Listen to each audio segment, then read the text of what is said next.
आस्था और श्रद्धा होती है उसके सामने व्यक्ति का जो विवेक है वो काम करना बंद कर देता है, अगर ये कहा जाए तो गलत नहीं होगा। किस तरह आपने देखा कि जो महाकुंभ इस बार लगा है उसमें किस तरह भगदड़ मची और उस भगदड़ मचने के बाद कितने लोग मर गए और कितने ही लोग घायल हो गए हैं। ये किस तरह की विफलता है, ये क्या है? कुछ साधु संत कह रहे हैं कि उन लोगों को मोक्ष प्राप्त हो गया है, तो वहीं शंकराचार्य का कहना है कि इस तरह का मोक्ष उन लोगों को दिया जाए जो ये स्टेटमेंट दे रहे हैं। किसकी गलती है कुंभ में जो लोग मरे हैं, किसकी जवाबदेही है, और जो आंकड़े छुपाए जा रहे हैं उससे किसको नुकसान है? तमाम ये सवाल हैं। और जो हिंदू मुसलमान की राजनीति करते थे, आज तमाम मुस्लिम समाज के लोगों ने अपनी मस्जिदों के और घरों के दरवाजे खोल दिए हैं और श्रद्धालुओं की सेवा कर रहे हैं।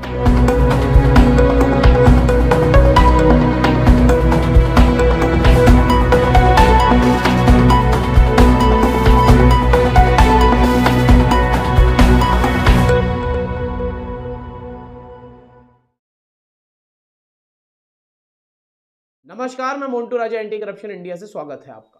12 साल के बाद कुंभ आता है और 144 साल के बाद महाकुंभ आता है। इस बार मौनी अमावस्या पर तमाम जो लोग थे महाकुंभ में डुबकी लगा रहे थे। कहा यह जाता है कि लोग अपने पाप धोते हैं डुबकी लगा के, लेकिन इस बार जिस तरह से ये कहा गया कि भीड़ बहुत ज़्यादा थी, बैरिकेडिंग टूट गई और जो लोग आराम कर रहे थे वो रौंद दिए गए, कुचल दिए गए पैरों के नीचे और उनकी जान चली गई। कई लोग बिछड़ गए, कई लोग जख्मी हुए और कई लोग मर गए। आखिर जवाबदेही किसकी है, सवाल ये खड़ा होता है।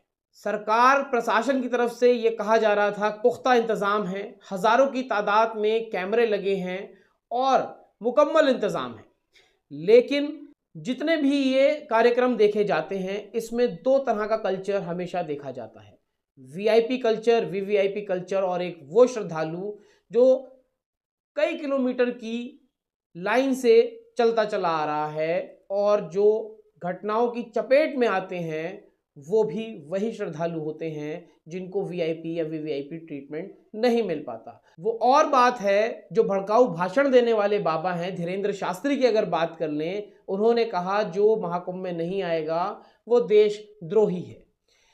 उनको सारी सुविधाएं उपलब्ध हो जाती हैं। क्या कुछ हुआ है वो एक बार समझने की बात है और सोचने की बात है कि क्या वाकई में हिंदुओं की सरकार को परवाह है। सवाल यहाँ ये खड़ा होता है।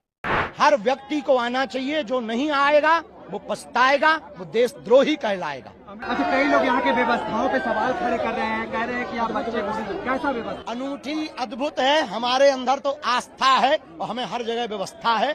और भारत के जितने लोग आ रहे हैं जिनके अंदर विरोध का कीड़ा नहीं है उन्हें व्यवस्था और आस्था नजर आ रही, पर जिनके अंदर आस्था नहीं है उन्हें अव्यवस्था नहीं। हम यहाँ व्यवस्था लेने थोड़ी आए हैं, हम यहाँ तो सनातन का परचम लहराने और अपनी गंगा मैया में डुबकी लगाने आए। इस घटना के बाद प्रधानमंत्री मोदी ने संवेदना जताई।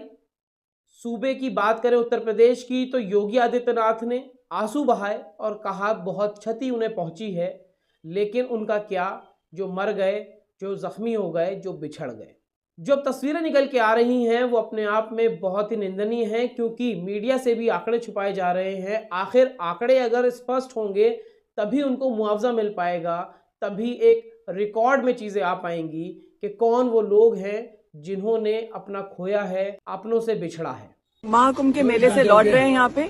कल हमने 4:30 बजे बस में बैठे हम लोग और अब हो गया ऑलमोस्ट 20+ आवर्स, 24 घंटे हो गए हैं एक्चुअली में। लेकिन पूरे स्ट्रेच पे पूरी आपकी 4-5 किलोमीटर तक बसेस हैं और पुलिस का एक भी अधिकारी नहीं है। मैं अपने बच्चों को छोड़ के आई थी एक दिन के लिए, आज 2 दिन हो गए हैं ना। मुझे मालूम है मेरे बच्चे कैसे हैं और मुझे अब बस घर जाना है। Now it's too much. We are from Dubai. It's like I see here 10,000 people stuck here. 10,000 people, maybe more, and there is nobody to pay attention. No food, no toilet, nothing. We are on the road. Yeah, please need. We are in desperation. It's been more than 24 hours. बहुत देर हो गई है, 24 घंटे से परेशान है। बताइए। पानी नहीं मिल रहा।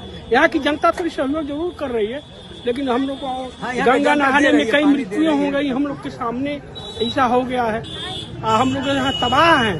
हम लोग को हो गया है 24 का 25 घंटा होने वाला है। देख लीजिए यहाँ ये इतने सारे लोग फंसे हुए हैं। यहाँ कोई मदद नहीं है प्रशासन की, और कोई हमें यहाँ पे निकालने के लिए नहीं आ रहा। हम लोग यहाँ पर कोतारी करके एक गांव है, वहाँ पर अटके हुए हैं। प्रयागराज से लगभग 7-8 किलोमीटर दूरी पे हैं। कल हम 1 बजे दिन में यहाँ पर पहुँचे थे और अभी भी हम यहाँ से हिल नहीं पाए हैं। सिर्फ 7 किलोमीटर की दूरी हमने 24 घंटे में तय करी है। हम तो कहते हैं कि ऐसे मुख्यमंत्री को कुंभ पर्व रहते रहते इस्तीफा दे देना चाहिए। ये नहीं है पद के काबिल, ये जनता से झूठ बोलता है। हम कल एक दिन उपवास नहीं रख सकते थे उनके लिए जो चले गए, आपने उससे हमको वंचित कर दिया। हमको आपने ऐसा आभास करा दिया कि अफवाह चल रही है, कोई कैजुअलिटी नहीं हुई है, कोई मृत नहीं हुआ है। तो इतना बड़ा धोखा संत समाज के साथ, इतना बड़ा धोखा सनातनियों के साथ, इतना बड़ा धोखा हम लोगों के साथ कैसे इन्होंने कर दिया? क्यों कर दिया? इतनी बड़ी जब घटना हो गई थी तो आप क्यों छुपा रहे थे? तो इस बात की पीड़ा ज्यादा है कि जो घटना हुई वो तो हो गई, लेकिन इन्होंने उसको छुपाने का प्रयास किया। पूरे दिन छुपाए रहे। शाम को जाकर के बोलते हैं कि वो हो गया है।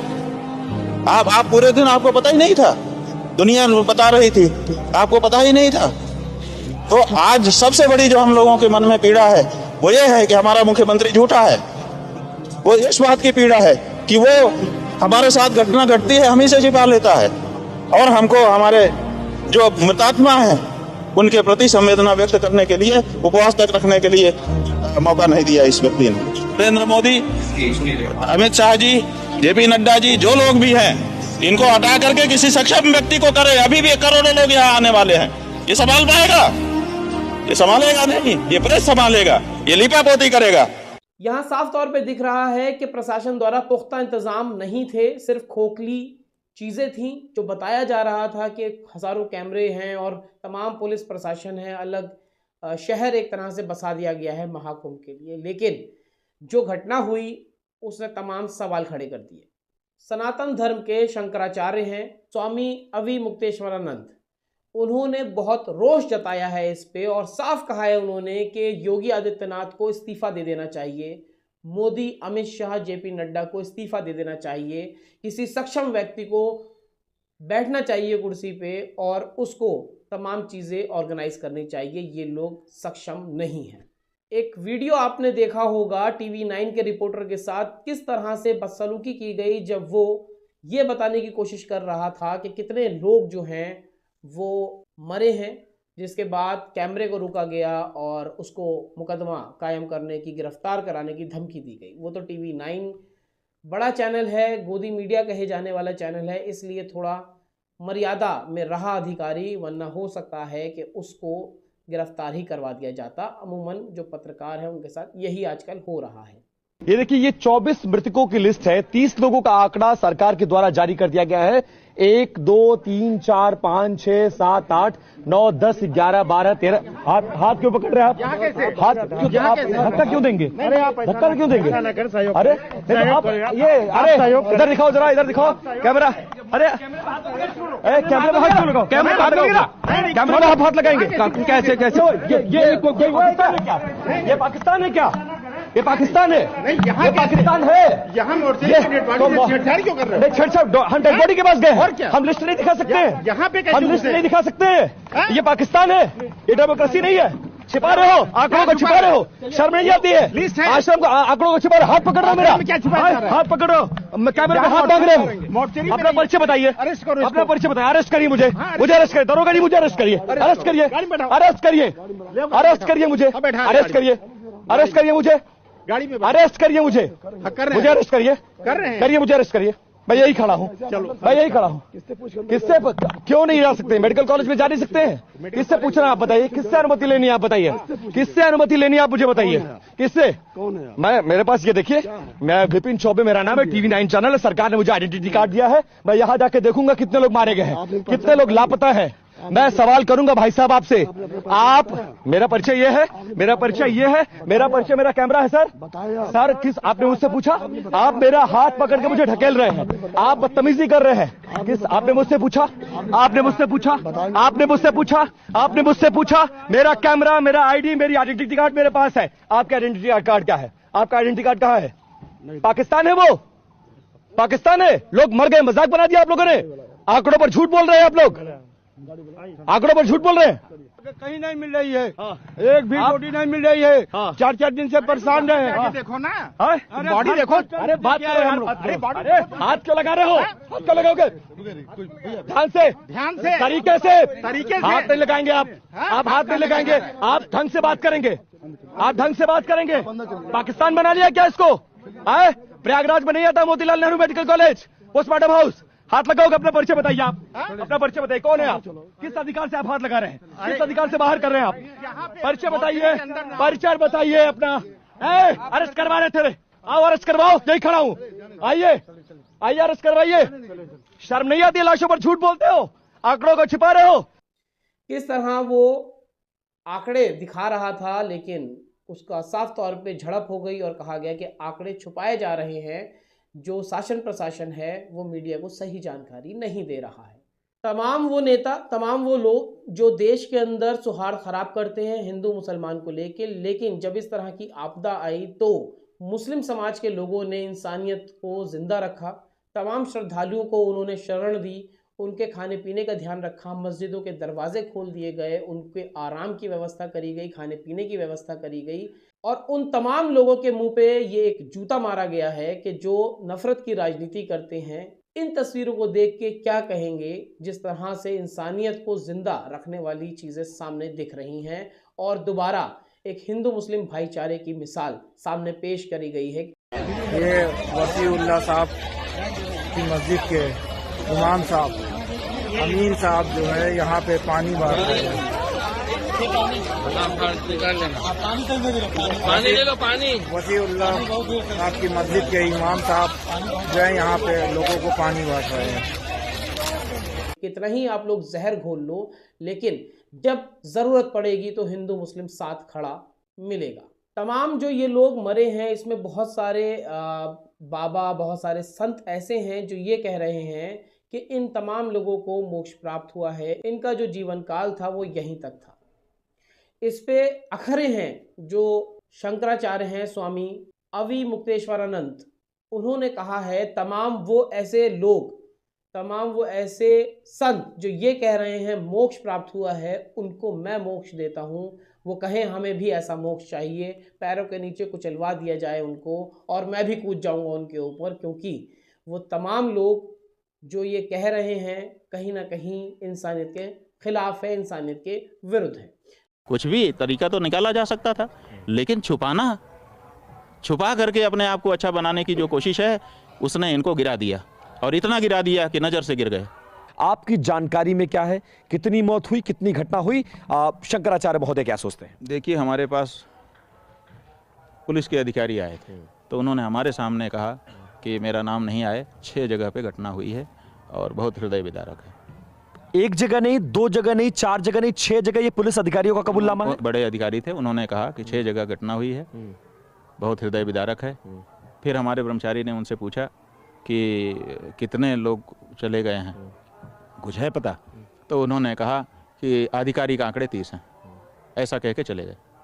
लेकिन कितने लोग मारे गए हैं? आपका इंटेलिजेंस क्या कहता है? आधिकारिक शब्द बोल करके जो बताया, एक अधिकारी की अपनी मजबूरी होती है। जिस तरह से उन्होंने कहा कि आधिकारिक आंकड़े 30 हैं, ऐसा कह के चल पड़े। इसका मतलब क्या पता चला? इसका मतलब है कि वो अपने भाव भंगिमा से वो बता रहे थे कि आंकड़ा ये औपचारिक आंकड़ा ये है, लेकिन और ज़्यादा मौतें हैं। कुछ संत ऐसे हैं, मैंने रविंद्रपुरी का इंटरव्यू किया, कैलाशानंद जी का किया, ऐसे तमाम लोग हैं। कई सारे संत, इसमें से तो नहीं, बाकी के संत ऐसे कह रहे हैं उनको मोक्ष की प्राप्ति हो गई, उनकी जिंदगी यहीं तक थी, और वैसे भी लोग आते हैं मोक्ष। इन्हीं का मोक्ष करवा दो, अगर वो तैयार हों तो हम अभी धक्का मार करके उनका भी मोक्ष कराने के लिए तैयार हैं। अगर वो कहते हैं कि मोक्ष हो गया, देखिए किसका मोक्ष हो गया किसका नहीं हो गया अलग बात है। इस तरह से पैरों के नीचे कुचल करके, दम घुट करके जो बच्चे, जो महिलाएं, जो माताएं, हमारी बहनें और जो भाई, जो वृद्ध मरे हैं, मोक्ष हो गया ये बहुत सरल है कह देना। इनमें से कोई तैयार हों, कृपा करके पधारें, घोषणा करें कि मेरा भी मोक्ष करा दीजिए। हम तैयार हैं, हम कूद पड़ेंगे उनके ऊपर। वहीं मुक्तेश्वरानंद का ये भी कहना है कि सरकार जो है आंकड़े छुपा रही है। बड़े अधिकारी ने बताया है कि इसका आंकड़ा वो है जो आधिकारिक रूप से है, लेकिन बहुत ही दयनीय स्थिति है। तमाम आपने सोशल मीडिया पे वीडियोस देखे होंगे किस तरह से देश के अलग अलग राज्यों से वहाँ लोग आए हैं अपनी श्रद्धा को लेके, लेकिन जिस तरह से व्यवस्था की पुष्टि बताई जा रही थी आधिकारिक तौर पे कि व्यवस्था बहुत ही माकूल है, बहुत ही ज़बरदस्त ए क्लास की व्यवस्था है। एक हादसे ने व्यवस्था के फरकच्चे उड़ा दिए कि किस तरह से खोखले दावे और वादे किए जा रहे थे। जब आपदा आई तो आज स्थिति ये है कि सही आंकड़े तक जो है वो सरकार पेश नहीं कर पा रही है। इससे नुकसान उन तमाम लोगों का है जो मरे हैं, जो ज़ख्मी हुए हैं, जिनकी दुकानें लूट गई हैं। तमाम इस तरह की घटनाएं जो हैं वो सामने आज देखने को मिल रही हैं। क्या कुछ आप कहेंगे? जो आस्था है वो अलग है, जो विवेक है उसका भी इस्तेमाल करना चाहिए। जिस तरह से ये भगदड़ मची है इसमें किसकी विफलता है? क्या ये मोक्ष की प्राप्ति है या फिर प्रशासनिक तौर पे जो व्यवस्था है वो ठीक नहीं थी? इस पूरी घटना पे क्या कहेंगे, क्या राय रखते हैं, कमेंट द्वारा ज़रूर साझा करें। अगर हमारे चैनल को अभी तक सब्सक्राइब नहीं किया है, सब्सक्राइब, लाइक और शेयर कर लें। अगली अपडेट के साथ आपके समक्ष फिर प्रस्तुत होंगे। नमस्कार।